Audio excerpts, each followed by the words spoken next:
Of the wives of some of the most high-ranking members of the Third Reich, a number of them claimed at the end of the Second World War that they had no idea about what their husbands were doing. The wife of Rudolf Höss, the destructive commandant of Auschwitz, who was responsible for the slaughter of over 1 million people, would claim that she did not know the destructive nature of her husband's work and what he was actually doing, and she claimed that when Höss returned to their villa, he was an ideal family man. Höss was someone who could switch between being a mass murderer and a father, almost like someone turns on a light switch, leaving his deadly day at work behind him. But some historians have doubted this. But there was another woman who was the wife of the highest ranking member of the SS, and one of Hitler's closest allies and friends, who would also claim she had no idea what her husband was doing. Margarete Boden was most famously known by her married name, Margarete Himmler. She was the wife of one of the most evil men of the 20th century, whose work would be responsible for the execution and slaughter of millions across Europe, and her marriage to Heinrich Himmler was at times a strange one. Join us today as we look at the ignorant wife of Heinrich Himmler, and as always, to support our channel, please make sure to subscribe. Margarete Boden was the daughter of a landowner, and she did have a rather normal upbringing alongside her siblings. As the First World War erupted around Europe, Margarete would work as a nurse during this, and she served inside of the German Red Cross hospital towards the end of the conflict. She was married before she met her destructive second husband, but the first marriage produced no children, and she later divorced her husband. But she was rather fortunate, as because of her father's financial support, she was able to open and work inside of a private nursing clinic in Berlin. But around 1927, she would meet her second husband, the man who rose to become one of the most senior and feared Nazis. Heinrich Himmler and Margarete Boden met following one of his lecture tours, and it's believed they made the acquaintance in the lobby of a hotel. But following this, the pair would frequently write to each other, but Himmler saw Margarete as his ideal Aryan woman. He was attracted to her blonde hair and blue eyes, and it was said that, undoubtedly, she impressed him as an Aryan, although there was a width to her face and frame more suited to a Wagnerian opera than the ideal of a Nordic womanhood. Himmler did himself have difficulty in finding relationships with women. He was not the most attractive man, but his speeches did tend to captivate audiences. It was said, the simple truth was that despite the moral bluster of the diaries, Himmler lacked confidence. His timidity was probably largely based on the awareness of his looks. However, any potential sense of inadequacy was translated into contempt for those who did not share his limitations. Some historians have claimed that Margarete was the one who seduced Himmler, and that she may have been the first woman who showed an interest with him, and there was a 7-year age gap between the two, with Margarete being older. The pair were similar in their ways, and they did at times have the same beliefs. She too, it's believed, was anti-Semitic, and she wrote shocking remarks in letters in 1928 to Himmler about the co-owner of a rival clinic in Berlin, and in the same year the pair were married. Himmler, to begin with, was troubled by telling his parents about his relationship because of the age gap, and because she was also divorced. Because of this, no members of Himmler's family attended their wedding, and his groomsmen were actually Margarete's father and brother. But over time the Himmler family accepted Margarete, but the couple would keep their relationship rather private. They did have a child, a daughter named Gudrun, who was born on the 8th of August 1929, and they also fostered the son of an SS officer who died before the Second World War began. Margarete then sold part of her clinic, and the family then bought a house and land near Munich, but her husband would be away a lot with the Nazis, and at home Margarete ran the household.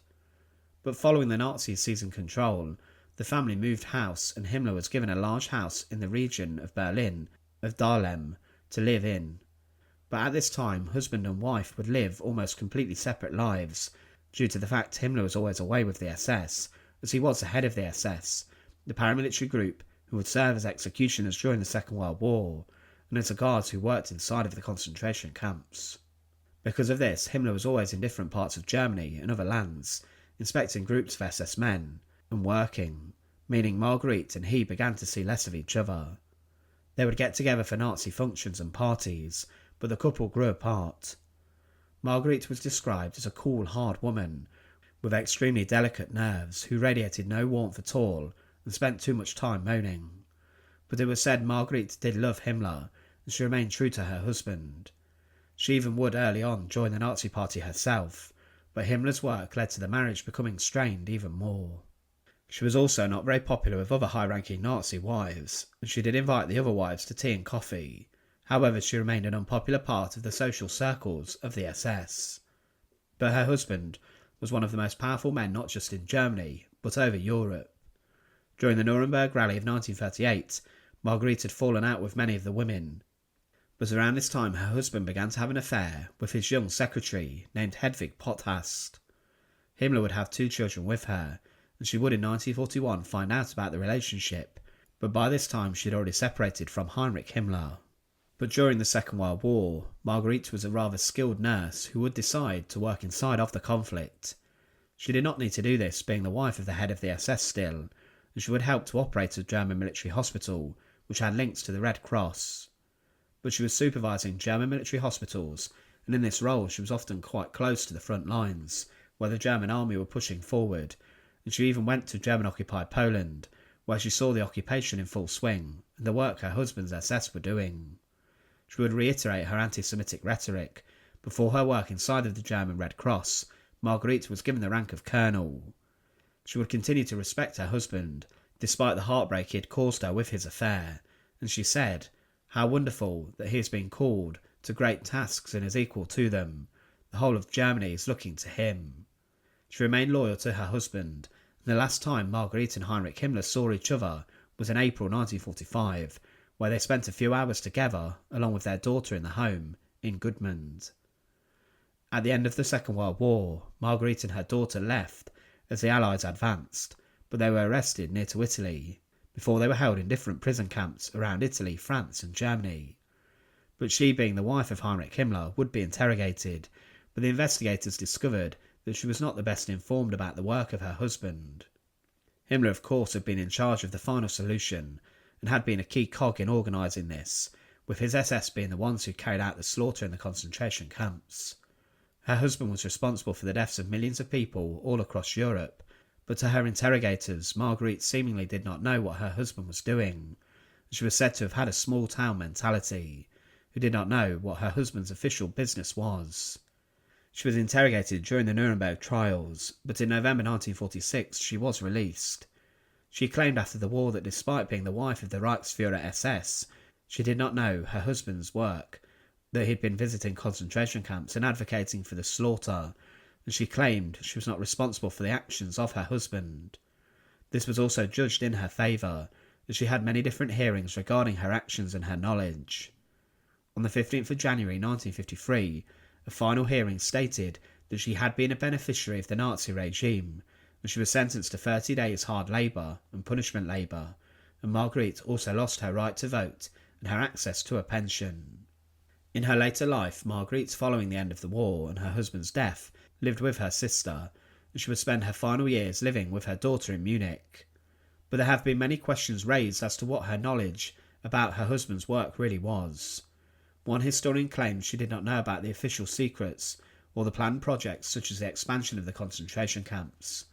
She claimed that this was the case, but she did remain a devoted Nazi who was very anti-Semitic. But there are some strange anomalies with regards to this. For example, in 1941, Heinrich Himmler even took his own daughter to visit Dachau Concentration Camp during the Second World War, and his daughter would write in her diary, "Today we went to the SS concentration camp at Dachau. We saw everything we could. We saw the gardening work, we saw the pear trees, we saw all the pictures painted by the prisoners, marvellous, and afterwards we had a lot to eat. It was very nice." It's unlikely that Himmler would not have taken his daughter to go and visit a concentration camp as brutal as Dachau without consulting his wife. Margarete Himmler died on the 25th of August 1967. She was a strange case. She would deny any knowledge of what her husband was doing, and she would also treat many wounded German soldiers during World War II. But much of Himmler's destructive work which brought about the slaughter occurred during the Second World War, and for a lot of this, the Himmlers had separated, with Heinrich having children with his mistress at the time. But Margarete Himmler was a wife who was ignorant to her husband's crimes, and she did benefit from the destructive work her husband was doing. Thanks for watching. To support our channel, please make sure to subscribe, and once again, Thank you so much for watching.